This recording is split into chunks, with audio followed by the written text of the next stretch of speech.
Okay, so first I have my Ziploc bag ready to go on this little handy dandy stand, which I love. It keeps it in place.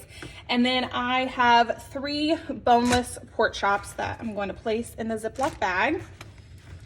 And the seasonings we're actually going to use just to marinate them is extra virgin olive oil. We're going to use our French onion dip mix. And then I'm going to add a little bit of our 3 onion rub to them. Okay, so I'm gonna pour in about 3 tablespoons of extra virgin olive oil. I'm gonna use a tablespoon of our 3 onion rub. And for those that have our Pampered Chef seasonings, and if you don't know, if you measure out a table or a capful of this, that's actually a tablespoon of the seasoning. And then we are just going to add in a couple of tablespoons of the French onion dip mix.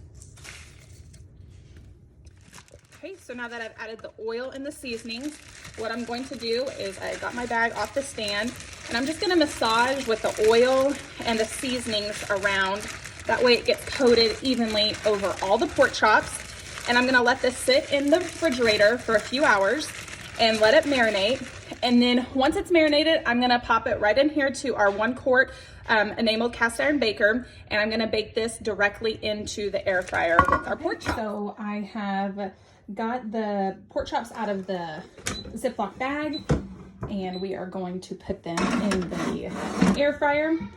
And we are actually going to turn it to bake. So it's gonna be at 350.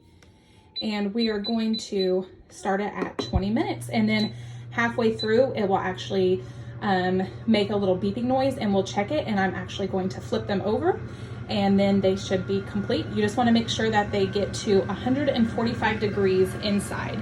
And the cool thing about this air fryer is it has a light so you can watch it as it cooks. You can also do several different things with this air fryer. You can rotisserie, you can reheat, you can dehydrate. It has a custom setting. You can bake, roast, or air fry. So while the pork chops are cooking, I'm cooking up my French onion sauce. I've thinly sliced with our simple slicer 2 small onions, and I've added in 2 tablespoons of butter, a tablespoon of extra virgin olive oil, and the seasonings I used are French onion dip mix and our 3 onion rub.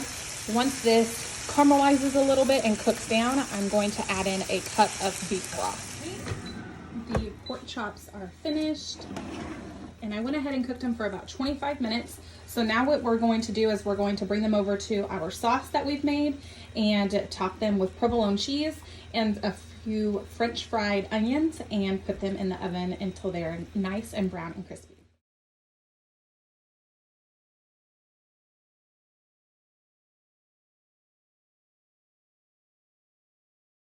So now we have topped it with our sauce mixture, our provolone cheese, and French fried onions, and we're gonna put this into the oven and get it nice and brown and crispy. Okay, the French onion pork chops are finished. We're getting them out of the oven, and they are ready to serve. One thing that I love about this stainless steel skillet is it can also go in the oven and obviously on the stovetop. So one less dish that you actually have to clean up. We're ready to dig in for dinner.